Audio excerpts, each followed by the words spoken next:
नमस्कार, मनी गुरु की इस खास पेशकश में आप सभी का स्वागत है। मैं हूं स्वाति रायना और आप सभी को जन्माष्टमी के इस पर्व की हार्दिक शुभकामनाएं। आज हम जानेंगे कैसे आप कमा सकते हैं मुनाफे की दही हांडी। अलग अलग अवधि के लक्ष्यों के हिसाब से क्या रहनी चाहिए आपकी निवेश स्ट्रैटेजी, कौन से फंड में करें निवेश, कैसा रहे आपका निवेश का सफर। तो निवेश के रथ पर सवार होकर मुनाफे की दही हांडी अगर फोड़नी है तो क्या करना है आपको, खास इसी पर करने वाले हैं खास चर्चा आज हम। और हमारे साथ बेहद ही खास एक्सपर्ट्स हैं, उनका भी परिचय करा देते हैं। हमारे साथ हैं ऑप्टिमा मनी के एमडी पंकज मठपाल और वाइज इन्वेस्ट के सीईओ हेमंत रुस्तगी। पंकज जी और हेमंत जी, आप दोनों का बहुत स्वागत करते हैं मनी गुरु के आज के इस खास कार्यक्रम में। आज बेहद ही खास दिन है और हर जगह उत्सव भरा माहौल है। हम भी निवेश का उत्सव मना रहे हैं, इसलिए समझना ज़रूरी है कि जब नज़र लक्ष्य पर रहती है, जैसे कि दही हांडी की तरफ नज़र रहती है और बस यही एक लक्ष्य रहता है कि किसी तरह उस तक पहुंच जाया जाए, वैसे ही एक निवेशक ये सोचता है कि उसके लक्ष्य पर जैसे ही पहुंचे वही उसके लिए एक सफल निवेश की यात्रा होती है। इसलिए हम अलग अलग लक्ष्यों के हिसाब से अपने इस शो में इसको बांटेंगे। मैं हेमंत जी आपसे सबसे पहले समझना चाहती हूँ कि सबसे पहला आने वाला हमारा लक्ष्य छोटी अवधि का लक्ष्य होता है। क्या खास होता है इस ऐसी छोटी अवधि के लक्ष्य में और छोटी अवधि के लक्ष्य पर कैसे नजर रखनी चाहिए? जी स्वाति, जैसा आपने बिल्कुल कहा कि हम जब छोटी अवधि की बात करते हैं और अवधि इसलिए इंपॉर्टेंट है, जैसे हमेशा कहते हैं कि टाइम होराइजन बहुत ही इंपॉर्टेंट है, क्योंकि वो कहीं ना कहीं आपको ये बताता है कि आप रिस्क लेने की क्षमता उसमें भी होनी है कि नहीं आपके पास। अगर बहुत ज्यादा समय नहीं है तो ऑब्वियसली आपका जो पूरा फोकस है वो कैपिटल सेफ्टी पे रहना चाहिए। अगर लंबा समय है तो फिर आपको इन्फ्लेशन को बीट करना है। और अगर जब आप छोटी अवधि के लिए इन्वेस्ट कर रहे हो, जैसा मैंने कहा कि अगर आपका फोकस जो है वो कैपिटल सेफ्टी पे थोड़ा ज्यादा होना चाहिए, तो कोशिश आपकी ये रहनी चाहिए कि आप ऐसी इन्वेस्टमेंट ऑप्शन में इन्वेस्ट करें जहां पे टाइम होराइजन के हिसाब से आपको ट्रेडिशनल ऑप्शन जैसे बैंक डिपॉजिट्स है, इस तरह की जो ऑप्शन है उनसे बेटर रिटर्न मिल सके, उनसे टैक्स एफिशिएंट रिटर्न मिल सके। और कहीं ना कहीं बहुत इंपॉर्टेंट एस्पेक्ट ये है कि आप रिस्क और रिवॉर्ड उसके बीच में थोड़ा सा बैलेंस करके चलें। तो ये दो तीन चीजों का आपको ध्यान रखना है, स्पेशली जब आपके पास समय बहुत ज्यादा नहीं है तो। बिल्कुल। तो ज़्यादा समय नहीं है तो आपको वैसे ही थोड़ा अप्रोच अलग लेकर चलने की ज़रूरत है। पंकज जी, आपकी नज़र में छोटी अवधि का लक्ष्य क्यों इम्पोर्टेंट है? क्योंकि ये ऐसे लक्ष्य होते हैं जिसकी ज़्यादा तैयारी तो हम नहीं कर पाते क्योंकि होराइजन कम होता है, लेकिन लक्ष्यों की जो महत्ता होती है, उसकी जो इम्पोर्टेंस होती है, उसमें कोई कमी नहीं होती है। कैसे लक्ष्य होते हैं 2 से 3 साल तक के, जो कि ज़्यादातर हमारे निवेश की ज़िंदगी में आते हैं? बिल्कुल। स्वाति, देखिए जैसे अभी हेमंत जी ने कहा, बिल्कुल जब आप छोटे समय की बात करते हैं तो यहाँ पर आप ज्यादा जोखिम नहीं ले सकते, क्योंकि यदि मान लीजिए आपने इक्विटी मार्केट में इन्वेस्ट किया और बाजार में गिरावट आ गई और आपके पास में समय कम है रिकवरी के लिए, तो ऐसे वक्त पर आपको इस तरह के एसेट क्लासेस में इन्वेस्ट करना चाहिए जहां पर जोखिम कम हो, उतार चढ़ाव की संभावना कम हो। और आपने जैसा कहा कि किस तरह के लक्ष्य हो सकते हैं, तो ऐसा कई बार देखिए, बच्चों की पढ़ाई की हम बात करते हैं तो जब हम बात करते हैं प्रोफेशनल और हायर एजुकेशन की, उसके लिए टाइम होता है। लेकिन आप मान लीजिए बच्चा अभी पैदा हुआ है या 1 साल का है और आपको 2-3 साल के बाद उसे स्कूल भेजना है, उस वक्त पर भी आपको जरूरत होगी एडमिशन के लिए। या हो सकता है कि आपको जल्दी से जल्दी एक कार खरीदनी हो, वो भी आपका शॉर्ट टर्म गोल हो सकता है। तो या आपको घर रिपेयर करना है, मान लीजिए घर है पर रिपेयरिंग के लिए पैसे चाहिए आपको। तो ऐसे कई गोल हो सकते हैं जो कि आपको 1-2 साल में ही पूरे करने हो।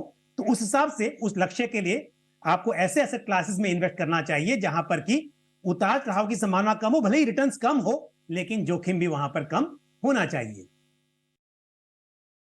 बिल्कुल, तो जोखिम कम होना चाहिए, उतार चढ़ाव कम हो, इसका ध्यान रखें। तो हेमंत जी, ऐसे में छोटी अवधि के लक्ष्यों के लिए कौन सी कैटेगरीज और कौन से फंड्स ज्यादा फिट बैठते हैं?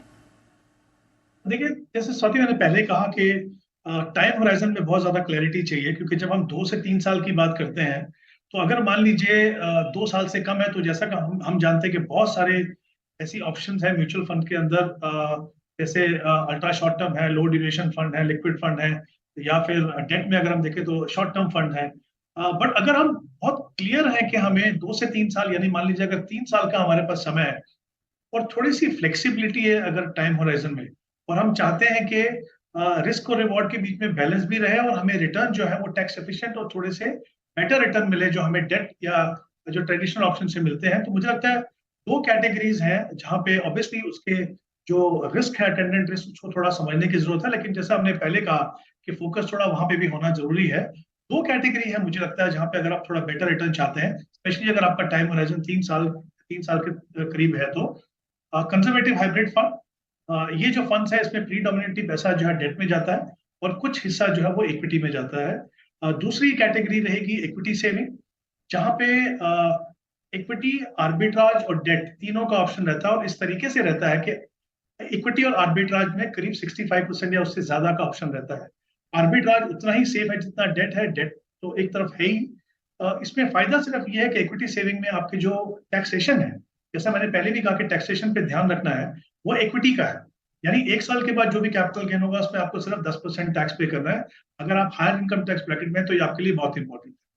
अगर हम कंजर्वेटिव हाइब्रिड की बात करें, जैसे मैंने कहा 25% इक्विटी और 75% डेट, तो ये डेट फंड की टैक्सेशन है, यानी 3 साल के बाद भी जब पैसा निकालेंगे तो आपको आपकी इनकम में वो ऐड होगा और आपको जो आपका मार्जिनल टैक्स रेट है उसके हिसाब से आपको टैक्स पे करना पड़ेगा।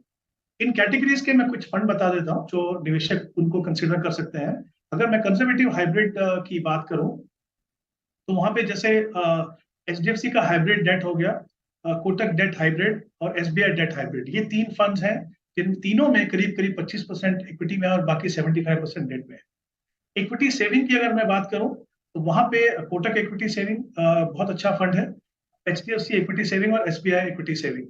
जैसा मैंने कहा, इन इक्विटी सेविंग फंड्स में करीब 25, 30 या 35% तक इक्विटी जा सकता है, लेकिन टैक्सेशन जो है वो इक्विटी का मिलेगा। तो अगर आप अटेंडेंट रिस्क को समझते हैं, थोड़ी सी फ्लेक्सिबिलिटी है समय में आपके पास, बेहतर रिटर्न चाहते हैं, तो मुझे लगता है ये 2 कैटेगरीज ऐसी हैं जिनको डेफिनेटली अगर आपका समय 3 साल का है तो आप कंसिडर कर सकते हैं।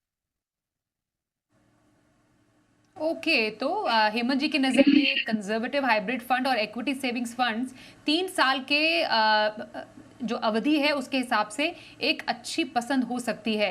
पंकज जी, आपकी नज़र में छोटी अवधि के लिए कौन सी ऐसी कैटेगरी है जो पोर्टफोलियो में शामिल की जा सकती है? बिल्कुल स्वाति, जैसा अभी हेमंत जी ने कहा कि यदि आपका नजरिया 2-3 साल का ही है, तो ऐसे में पहली बात जो ये कैटेगरीज हैं, कंजर्वेटिव हाइब्रिड फंड या फिर इक्विटी सेविंग्स फंड, ये तो बिल्कुल सुटेबल है। लेकिन क्या होता है कि समय के साथ साथ जो जोखिम सहने की क्षमता है वो भी वेरी करती है one investors to another investor. तो यदि थोड़ा सा आप ये चाहते हैं कि मतलब 3 साल तक का टाइम है और थोड़ा सी फ्लेक्सिबिलिटी है और आपको थोड़े रिटर्न्स बेहतर चाहिए, आप उसकी उम्मीद करते हैं, तो आप इक्विटी फंड्स को भी कंसिडर कर सकते हैं। यहाँ पर रिस्क है नो डाउट, क्योंकि इक्विटी में एक इनहेरेंट नेचर है, उतार चढ़ाव की संभावना रहती है। लेकिन फिर भी यदि आपको इक्विटी फंड्स में निवेश करना है तो निफ्टी 50 इंडेक्स फंड, जैसे कि एक्सिस निफ्टी 50 इंडेक्स फंड है, वो कंसिडर किया जा सकता है, या फिर Aditya Birla sun life Nifty equal weight, Nifty 50 equal weight index, वो आप कंसिडर कर सकते हैं। तो इस तरह के फंड्स को वो निवेशक जिनका लक्ष्य 3 साल के आसपास है, लेकिन थोड़ी फ्लेक्सिबिलिटी है और थोड़ा जोखिम सह सकते हैं, लेकिन थोड़े बेहतर रिटर्न्स की उम्मीद करते हैं, वो कंसिडर कर सकते हैं। आपने अपने पसंदीदा फंड में निफ्टी 50 इक्वल वेट इंडेक्स शामिल किया है, कोई खास वजह पैसिव इन्वेस्टमेंट की छोटी अवधि के लिए? बिल्कुल, देखिए पहली बात तो छोटी अवधि में इक्विटी वैसे अपने पोर्टफोलियो में आप सोच समझकर ही शामिल करें। बहुत यदि आपको रिस्क नहीं लेना है तो नहीं करना चाहिए। आप ऐसे में, क्योंकि इंडेक्स फंड जो होते हैं वो थोड़े सिंपल और समझना सिंपल है, ट्रांसपेरेंसी है और लार्ज कैप है, क्योंकि आप टॉप 50 कंपनीज हैं, उनके शेयर्स में आपका एक्सपोजर हो रहा है, तो उस हिसाब से आप इक्विटी कैटेगरी में इनको कंपैरेटिवली सेफर मान सकते हैं। और आपने पूछा स्पेशली कि क्यों इक्वल वेट इंडेक्स, तो क्या होता है जब हम निफ्टी 50 इंडेक्स की बात करते हैं तो वहां पर जैसे फाइनेंशियल सेक्टर है तो उसमें एक्सपोजर बहुत ज्यादा है, आईटी में काफी ज्यादा है, तो वहां पर सेक्टर के हिसाब से अलग अलग सेक्टर्स में एलोकेशन कम ज्यादा हो सकता है। लेकिन जब हम बात करते हैं निफ्टी 50 इक्वल वेट इंडेक्स की, तो यहां पर एक इक्वल वेट होता है सभी शेयर्स का, तो ये थोड़ा सा मेरे हिसाब से इस पीरियड की हम बात करें, मैंने वैसे एग्जाम्पल में दोनों ही कहा है, निफ्टी 50 भी और इक्वल वेट इंडेक्स, तो ये थोड़ा सा मेरे हिसाब से इक्विटी कैटेगरी में बेहतर विकल्प माना जा सकता है। पंकज जी, एक बार फिर से बहुत जल्दी से अपने फंड्स रिपीट कर देंगे, छोटी अवधि में कौन से आपने रेकमेंड किए थे?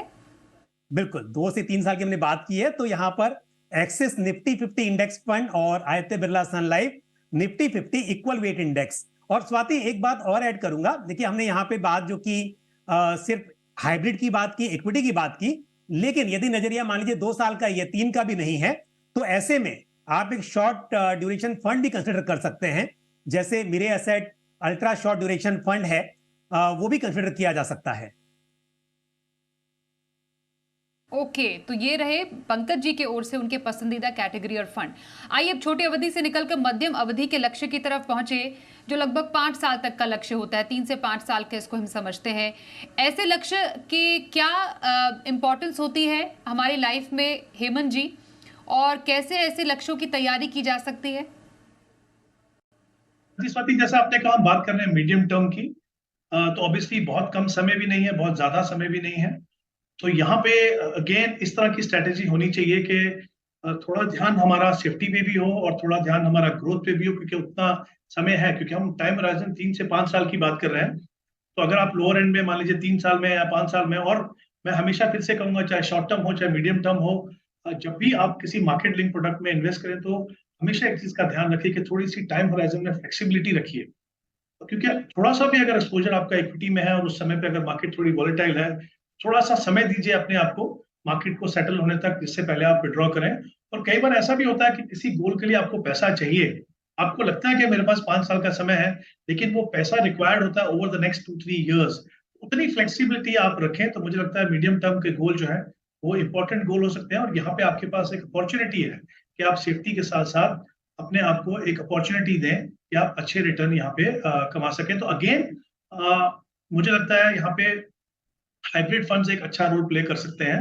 और सबसे अच्छी खासियत ये म्यूचुअल फंड में, जब हाइब्रिड फंड में जाते हैं तो काफी सारी वैरायटी है, और उसमें जितना आप रिस्क लेना चाहें, जितना आपका समय है, उसके हिसाब से आप चुन सकते हैं। तो यहाँ पे मुझे लगता है 2 कैटेगरी मैं रिकमेंड करूंगा, बैलेंस एडवांटेज फंड, जिनको हम डायनेमिक एसेट एलोकेशन फंड भी बोलते हैं, और एग्रेसिव इक्विटी हाइब्रिड फंड। तो ये 2 कैटेगरी है, मुझे लगता है डिपेंडिंग ऑन कि आप 3 साल के नजदीक हैं या 5 साल के नजदीक हैं, या आप बहुत क्लियर नहीं हैं, तो इन दोनों का मिक्स करके भी अपना पोर्टफोलियो बना सकते हैं। क्योंकि जो बैलेंस एडवांटेज फंड है वहां पे जैसे मैंने कहा, डायनेमिक एसेट एलोकेशन है, मार्केट के लेवल के हिसाब से इक्विटी का एक्सपोजर जो है कम या ज्यादा होता है। अगर मार्केट बहुत ऊपर है तो इक्विटी का एक्सपोजर कम आता है, मार्केट अगर नीचे जाती है तो इक्विटी एक्सपोजर बढ़ता है।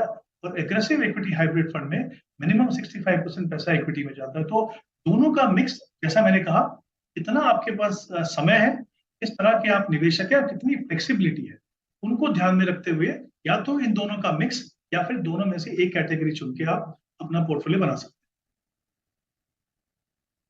तो हेमंत जी, कौन से फंड्स रेकमेंड करेंगे? बैलेंस एडवांटेज फंड जो आपने बोला, स्पेशली उसमें, और दूसरी कैटेगरी जिसका आपने जिक्र किया? बिल्कुल, देखिए, अगर हम बैलेंस एडवांटेज की बात करें तो 3 फंड जो मैं रेकमेंड करूंगा इन्वेस्टर्स के लिए, वो ICICI Pru balance advantage, Kotak balance advantage और निप्पॉन इंडिया बैलेंस एडवांटेज। अगर मैं एग्रेसिव इक्विटी हाइब्रिड की बात करूं तो ICICI Pru equity and debt एक बहुत ही बेहतरीन फंड है, कोटक इक्विटी हाइब्रिड और Nippon India equity hybrid fund, ये 3 फंड है जो इस कैटेगरी में काफी कंसिस्टेंटली अच्छा परफॉर्म करते आए हैं। और किसी भी निवेशक को अगर इन कैटेगरीज में इन्वेस्ट करना है तो डेफिनेटली इन फंड में से कुछ फंड्स को कंसीडर किया जा सकता है। बिल्कुल, तो मध्यम अवधि के लक्ष्य के लिए कैसी कैटेगरीज रहे? एक ब्रेक के लिए रुकते हैं, ब्रेक के बाद लंबी अवधि के लक्ष्यों की तैयारी भी आपकी कराएंगे, बने रहिए हमारे साथ।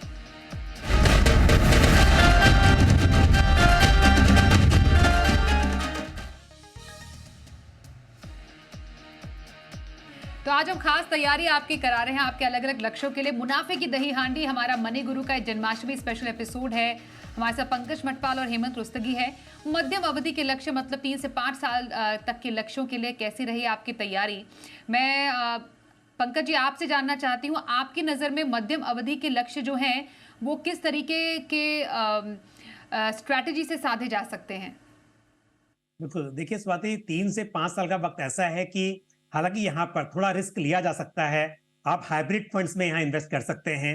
आप थोड़े सेफ इक्विटी फंड, मतलब कि जहां पर बहुत ज्यादा रिस्क ना हो, यानी कि आप थोड़ा सा स्मॉल कैप से तो दूर रहें डेफिनेटली, लेकिन कुछ लार्ज कैप फंड कंसिडर किए जा सकते हैं। लेकिन फिर भी एक बात कहूंगा, सिर्फ 3 से 5 साल को ही फोकस करना इंपॉर्टेंट नहीं है, उसके साथ में यह भी जानना जरूरी है कि इन्वेस्टर का रिस्क एपेटाइट कैसा है।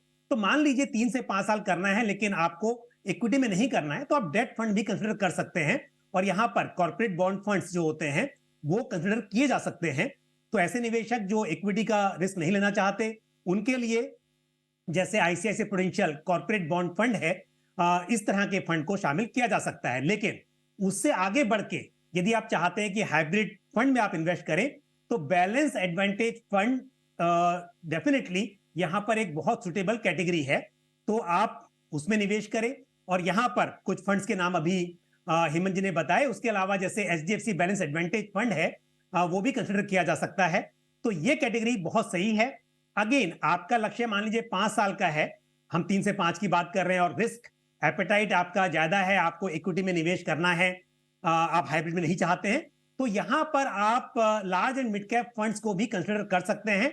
ऐसे निवेशक जिनका रिस्क एपेटाइट थोड़ा अधिक है, और ऐसे में ICICI Prudential large and mid cap fund या Motilal Oswal large and mid cap fund, ये कंसिडर किए जा सकते हैं। तो मैंने 3 कैटेगरी बताई हैं इसी पीरियड के अनुसार के अंदर, और ये देखना है कि आपका रिस्क एपेटाइट कैसा है, उसके अकॉर्डिंग आप चुन सकते हैं।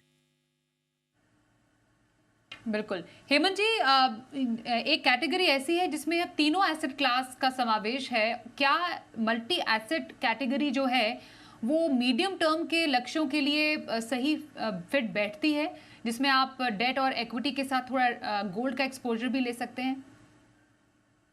आई थिंक बिल्कुल सही है। जैसे हमने हाइब्रिड फंड की बात की, तो मल्टी एसेट फंड जो है वो भी एक काफी इंपॉर्टेंट कैटेगरी है, स्पेशली मीडियम टर्म के लिए। मैं लॉन्ग टर्म के लिए तो उसको सुटेबल नहीं कहूंगा, क्योंकि वहां पे फिर आपका पूरा जो फोकस है वो इक्विटी पे होना चाहिए मेरे हिसाब से, क्योंकि आपको इन्फ्लेशन को बीट करना है। बट अगर आप मीडियम टर्म की बात करते हैं, तो डेफिनेटली ये एक ऐसी इंपॉर्टेंट कैटेगरी है जिसको इन्वेस्टर्स कंसिडर कर सकते हैं। और इसमें खास बात ये है कि इसमें fund manager at least 3 asset classes में इन्वेस्ट करते हैं। तो अगर आप ऐसे इन्वेस्टर हैं, आप चाहते हैं कि ऑटोमेटिकली थोड़ी अक्रॉस एसेट क्लासेस रीबैलेंसिंग होती रहे एफिशिएंटली जो फंड मैनेजर करेंगे, तो इसमें क्या होता है, जैसा मैंने कहा कि मिनिमम 3 एसेट क्लासेस रहेंगी, और हर एसेट क्लास में मिनिमम 10% का एक्सपोजर होना जरूरी है। तो जो आप नॉर्मली जो मल्टी एसेट फंड देखेंगे, वहां पे एक्सपोजर इक्विटी, डेट, गोल्ड, या फिर ऐसे भी फंड है जहां पे इंटरनेशनल इक्विटी होगी, या किसी किसी में चारों भी आपको एसेट क्लासेस मिल सकती है। तो एक इंपॉर्टेंट कैटेगरी है, स्पेशली अगर आप उन निवेशकों से हैं जो चाहते हैं कि रिटर्न अच्छा मिले, बट जैसा मैंने कहा कि पोर्टफोलियो में रीबैलेंसिंग होती रहे, जो एज एन इन्वेस्टर आपको करना बहुत मुश्किल ही नहीं, साथ में वो टैक्स इनएफिशिएंट भी होता है। तो जब फंड मैनेजर करते हैं तो आपको कोई टैक्स पे नहीं करना पड़ता। तो ये एक अच्छी कैटेगरी है मुझे लगता है। इसमें भी काफी अच्छे फंड्स हैं जो इन्वेस्टर्स कंसिडर कर सकते हैं, जैसे आईसीआईसीआई प्रू का मल्टी एसेट फंड काफी बेहतरीन फंड है, काफी अच्छे रिटर्न भी हैं उसके, उसको देख सकते हैं। मोतीलाल का मल्टी एसेट फंड है, उसको भी देखा जा सकता है। और मे बी एसबीआई का मल्टी एसेट फंड, ये 3 फंड्स हैं इस कैटेगरी में जिनमें आप डेफिनेटली इन्वेस्ट कर सकते हो। तो मुझे लगता है कि ये कैटेगरी जो है इंपॉर्टेंट रोल प्ले कर सकती है, स्पेशली मीडियम टर्म। ओके, तो मीडियम टर्म के लिए कुछ कैटेगरी जिसका ध्यान रखने की जरूरत है। लंबी अवधि की तरफ आते हैं, मतलब 5 या 5 साल से ज्यादा की अवधि के जो आपके लक्ष्य होते हैं, तो लंबी अवधि के लक्ष्य पर नजर रखने के लिए किन बातों का ध्यान रखने की जरूरत है पंकज जी? कौन से ऐसे गोल्स हैं जो लंबी अवधि में हम ज्यादातर सेट करते हैं, और वहां पर कौन सी कैटेगरी से स्ट्रैटेजी बनाई जा सकती है? बिल्कुल, देखिए लंबी अवधि में सबसे इंपॉर्टेंट गोल तो है रिटायरमेंट प्लानिंग। तो उसके लिए बहुत वक्त होता है, जब आपके इनकम शुरू होती है तब से लेकर और रिटायरमेंट तक तो बड़ा लंबा वक्त होता है। उसके अलावा बच्चों के हायर एजुकेशन की बात की जाती है, वो भी एक बहुत ही इंपॉर्टेंट गोल है किसी भी पर्सन की लाइफ में। और अगर बच्चे की मतलब पैदा होने से आप प्लानिंग करते हैं तो अच्छा खासा टाइम होता है हायर एजुकेशन के लिए, ये लॉन्ग टर्म गोल होते हैं। उसके अलावा जैसे कि घर लेना है, उसके लिए भी आप एक समय डिसाइड कर सकते हैं। तो ये कुछ गोल्स हैं। आपको वैकेशन पे जाना है, लॉन्ग टर्म की प्लानिंग है, ये भी हो सकता है। तो इस तरह से ये गोल्स ऐसे हैं जहां पर आपके पास टाइम है। अब यहां पर हमने ये तो कहा कि 5 साल से अधिक, लेकिन कितना अधिक? यदि हम बात कर रहे हैं 25 साल 20 साल की, तब तो मैं बोलता हूं कि आप बिल्कुल अच्छा खासा रिस्क ले सकते हैं। आपको अग्रेसिव फंड्स अपने पोर्टफोलियो में शामिल करने चाहिए। स्मॉल कैप में आपका इन्वेस्टमेंट अच्छा हो सकता है, क्योंकि स्मॉल कैप में लॉन्ग टर्म में हम देखते हैं कि रिटर्न्स अच्छे होते हैं और जो रिस्क होता है उतार चढ़ाव का वो लंबी अवधि में कम हो जाता है। लेकिन यदि आप बात कर रहे हैं कि आपका लक्ष्य कुछ 7 साल 10 साल का है, तब आप मीडियम मतलब इस तरह का है तो आप मिड कैप फंड्स को अपने पोर्टफोलियो में शामिल कर सकते हैं। और यदि आपका हम बात कर रहे हैं कि 5 साल 7 साल के आसपास है, तो ऐसे में स्मॉल कैप से थोड़ा दूर रहें तो ये अच्छा होगा। तो यानी कि यहां पर आपके पास बहुत सारी चॉइस है कि आप डाइवर्सिफाइड इक्विटी फंड्स में इन्वेस्टमेंट कर सकते हैं। अगर मैं कुछ फंड्स की बात करूं स्पेसिफिकली, मतलब ये ना सोच के कि कौन सा स्मॉल कैप और मिड कैप, तो आप मल्टी कैप और फ्लेक्सी कैप जो कैटेगरी हैं उनमें इन्वेस्ट कर सकते हैं। और यहां पर जैसे पराग पारिक फ्लेक्सी कैप फंड है, Nippon India multi cap fund है, एक्सिस ग्रोथ अपॉर्चुनिटीज फंड है, ये फंड आप कंसिडर कर सकते हैं लॉन्ग टर्म के लिए। मेरे हिसाब से ये अच्छे हैं। और अगर यहां पर भी किसी को इक्विटी की जगह पर अगेन हाइब्रिड में इन्वेस्ट करना है, और क्योंकि कई बार ऐसा होता है कि समय लंबा होता है लेकिन फिर भी जोखिम सहने की क्षमता कम होती है और बीच में उतार चढ़ाव आते हैं, तो निवेशक को उससे घबराहट होती है, तो फिर अगेन आप बैलेंस एडवांटेज फंड कम से कम अपने पोर्टफोलियो में लॉन्ग टर्म के लिए जरूर शामिल करें। फ्लेक्सी कैप शामिल करने का कोई खास रीजन लंबी अवधि में? पंकज जी, संक्षिप्त जवाब। सॉरी, आपने कौन से फंड की बात की? फ्लेक्सी कैप जो आपने कहा लंबी अवधि में शामिल किया जा सकता है, क्या उसका इंपॉर्टेंस है? बिल्कुल, देखिए फ्लेक्सी कैप ऐसा है कि जहां पे बहुत फ्लेक्सिबिलिटी है। Large cap, mid cap, small cap सभी तरह के मार्केट सेगमेंट्स में इन्वेस्ट किया जा सकता है। तो होता यह है कि यदि आप खुद डिसाइड करेंगे कि स्मॉल कैप पोर्टफोलियो में रखना है आपको, और वहां पर थोड़ी सी अगर ज्यादा गिरावट देखी गई तो नुकसान होने के चांसेस हैं। लेकिन क्योंकि फ्लेक्सी कैप फंड में फंड मैनेजर डिसाइड करेंगे कि कब लार्ज कैप, मिड कैप या स्मॉल कैप एक्सपोजर को कम ज्यादा करना है, तो एक प्रोफेशनल की मदद से आप निवेश कर रहे हैं। और ये अपॉर्चुनिटी आपके पास है कि आपका निवेश मल्टीपल मार्केट कैप्स में हो सकता है, डिफरेंट मार्केट कैप में हो सकता है। और साथ ही फ्लेक्सी कैप में मतलब हर तरह के सेक्टर्स तो शामिल होते ही हैं। इसके लिए मेरे हिसाब से लॉन्ग टर्म में कैटेगरी काफी फायदेमंद साबित हो सकती है। ओके, और हेमंत जी, आपकी नजर में लॉन्ग टर्म में कौन सी कैटेगरीज फिट बैठती हैं? ये स्वाति, जैसे मैंने पहले कहा, लॉन्ग टर्म में जब हम बात करते हैं तो क्लियरली हमारा फोकस जो है वो इन्फ्लेशन को बीट करने में होना चाहिए, यानी कि हमारे जो रिटर्न है, रियल रेट ऑफ रिटर्न जो हम कहते हैं, वो पॉजिटिव होनी चाहिए। तो ये तो आई थिंक फॉरगॉन कंक्लूजन है कि पैसा आपका ज्यादा जो है प्रीडोमिनेटली इक्विटी में जाना है। बट एक इंपॉर्टेंट चीज है कि इक्विटी के अंदर जो डिफरेंट मार्केट सेगमेंट है, large cap, mid cap, small cap, उसमें कितना एक्सपोजर हो, और वो क्लियरली डिपेंड करेगा, जैसे हमने बात की अभी, कि 5 साल से वो 20-25 साल भी हो सकता है। जितना लंबा समय होगा उतना आप अपने पोर्टफोलियो को एग्रेसिव बनाने का आपके पास मौका रहता है। तो डेफिनेटली वहां पे थोड़ा एक्सपोजर ज्यादा मिड कैप और स्मॉल कैप में हो सकता है। बट अगर आप मान लीजिए 5, 7, 8, 10 साल की बात कर रहे हो, आप ऐसे निवेशक को जो पहली बार इक्विटी में इन्वेस्ट कर रहे हो, तो थोड़ा केयरफुल रहिए, थोड़ा सा बायस जो अपना वो लार्ज कैप में रखिए, क्योंकि हमें ये नहीं भूलना चाहिए कि इक्विटी बाय इटसेल्फ जो है खुद से एक एग्रेसिव एसेट क्लास है। तो आप थोड़े से एक्सपीरियंस इन्वेस्टर हो जाए, ज्यादा लंबा समय हो, तब थोड़ा रिस्क ले सकते हैं। But otherwise with in equity आपका बायस थोड़ा लार्ज कैप पे होना चाहिए, मुझे लगता है। कुछ कैटेगरीज मुझे लगता है बहुत इंपॉर्टेंट है इन्वेस्टर्स के लिए, उस पर ध्यान देना चाहिए। जैसे अभी पंकज जी ने भी कहा कि हम फ्लेक्सी कैप की बात कर रहे हैं, अच्छी कैटेगरी है, प्रीडोमिनेटली लार्ज कैप, थोड़ा एक्सपोजर मिड कैप में रहता है। Right sir. और मुझे लगता है सबसे लंबी अच्छी कैटेगरी जो है सर, फंड्स कौन से होंगे लॉन्ग टर्म के लिए? सर, फंड्स कौन से ले सकते हैं इसमें? देखिए यहाँ पे कुछ फंड मैं रिकमेंड करना चाहूंगा जो निवेशक कंसिडर कर सकते हैं। जैसे मैंने कहा, मल्टी कैप में Nippon India multi cap, flexi cap में पराग पारिक फ्लेक्सी कैप, यहाँ पे आपको थोड़ा एक्सपोजर इंटरनेशनल मार्केट में भी मिलेगा। मिड कैप में मोतीलाल ओसवाल मिड कैप, और लार्ज एंड मिड में HDFC large and mid cap. ये 4 फंड है। फंड तो और भी ज्यादा है, बट अगर कुछ फंड हमें रिकमेंड करें तो ये फंड इन कैटेगरीज में डेफिनेटली लॉन्ग टर्म के लिए कंसिडर किए जा सकते हैं। बिल्कुल। तो अलग अलग लक्ष्यों के आपसे अलग निवेश स्ट्रैटेजी बताने के लिए पंकज जी और हेमंत जी, आप दोनों का एक बार फिर से करेंगे धन्यवाद। आज के इस खास कार्यक्रम में बस इतना ही। रुकते हैं एक ब्रेक के लिए। देखते रहिए जी बिजनेस।